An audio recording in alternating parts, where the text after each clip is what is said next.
Okay, so Passion and Warfare 25th anniversary. It's about 75% more than the original Passion and Warfare. It's the original 12-track album plus 6 more tracks plus another album called Modern Primitive. So this is about Passion and Warfare. Front cover, back cover, really interesting. And so this was his second album, and it was a huge departure from Flexible. I would pretty much listen to everything Steve's ever done and then go back and listen to Flexible, because that was his first post Zappa album, and it's this really interesting avant jazz, pop, jazz fusion-y thing. And it's something you need to spend a lot of time with. Like with a lot of jazz albums, you have to sit down and spend a lot of time with it. So Passion and Warfare is really accessible, really great. It's all over the place. Liberty's like this pseudo-patriotic track. It's really, really neat. The Universe is used on this, and some really neat songs like The Animal, which is this kind of jammy, really metal song with some funk bits and stuff. Some of it, I Would Love To, is probably my favorite song on here. And it's like this 80s Miami, there's the universe for you, and there's a gem.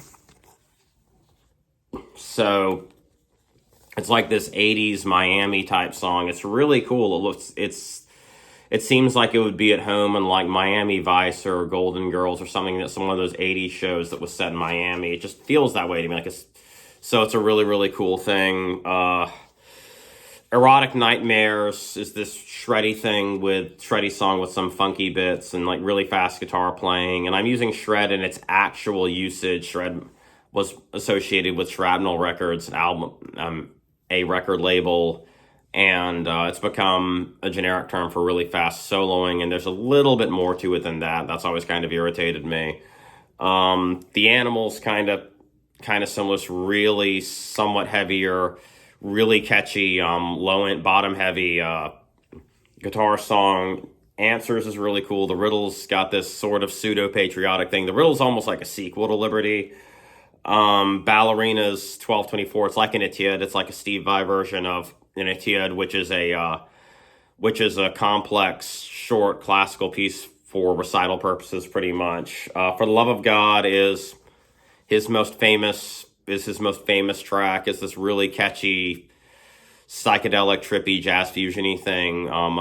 It's really cool to see it on tour. He's changed it a little bit when he plays it more recently. It's kind of cool. The Audience is Listening, he did with a school teacher of his, and it's really cool. It's almost like a diminutive version of a David Lee Roth Band song. It's really, really cool, and you've got some kids on it the music video has some kids that are supposed to portray like a young Steve Vai and stuff. And I Would Love To is my favorite song on the album. Blue Powder, he named one of the new Pias after it. Greasy Kid Stuff is cool. Alien Water Kiss is like an ambient track. Sisters is a really warm, ambient-ish acoustic song. Love Secrets is this really trippy, surrealist song. It's really hard to explain. And it's really interesting that he originally ended the song on that note. Lovely Elixir is awesome. Lovely Elixir should have probably been the original outro track, but this is fine where it is. It's one of my favorite Vai songs. It's like a jazz fusion, Latin jazz, kind of Santana-esque thing. It's really, really cool, and I really, really like it. And We Are One's cool. As Above, So Below it's almost like this synth guitar-y thing that's really cool. And I would highly recommend this. That's only half of it. I'll get to the second disc at some point. I'm going to show you the back. It makes more sense to do the back cover rather than the front cover, because that's my only thing. I think this should have been the front cover, but that's okay. So I love this album. Please pick up the 25th anniversary edition.